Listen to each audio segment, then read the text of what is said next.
പഥാരോസ welcome to Jodhpur. എത്തിയപ്പോ evening ആയതുകൊണ്ട് day 1 അധികം എക്സ്പ്ലോർ ചെയ്യാൻ പറ്റിയില്ല. സോ ഒന്ന് ഫ്രഷപ്പ് ആയി നേരെ മൺഡോർ ഗാർഡനിലേക്ക്. അവിടെ ലൈറ്റ് ആൻഡ് സൗണ്ട് ഷോ ഉണ്ടായിരുന്നു. മാർവാർ ദേശത്തിന്റെ ഫുൾ കഥ അവിടെ നിന്ന് മനസ്സിലാക്കാൻ പറ്റും.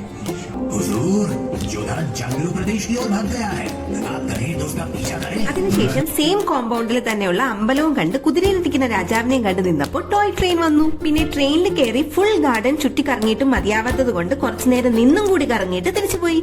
നെക്സ്റ്റ് ഡേ മോർണിംഗ് നല്ല ഹോം മെയ്ഡ് ആലു പറാട്ടയും കഴിച്ച് കുളിച്ചൊരുങ്ങി ആദ്യം പോയത് ജോധ്പൂരിന്റെ താജ്മഹൽ എന്നറിയപ്പെടുന്ന ജസ്വന്ത് താടയിലേക്കാണ്.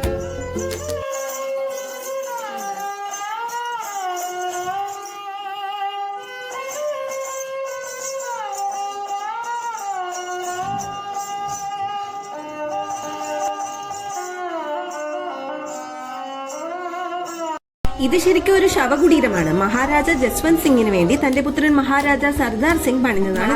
രജ്പൂത് രാജകുടുംബത്തിന്റെ ഒരു ക്രിമേഷൻ ഗ്രൗണ്ട് ആണ് ഇതെന്ന് പറയാം. ഈ മോണ്യുമെന്റിന്റെ എൻട്രൻസിലായിട്ട് ജോധ്പൂരിന്റെ ഫൗണ്ടർ റാവു ജോദാജി മെഹ്റൻഗർ ഫോർട്ടിലേക്ക് കൈ ചൂണ്ടിയിട്ടുള്ള ഒരു സ്റ്റാച്ചു കാണാം. അപ്പോ മെഹ്റൻഗർ ഫോർട്ടിലെ കാഴ്ചകൾ അടുത്ത വീഡിയോയിൽ പറയാം.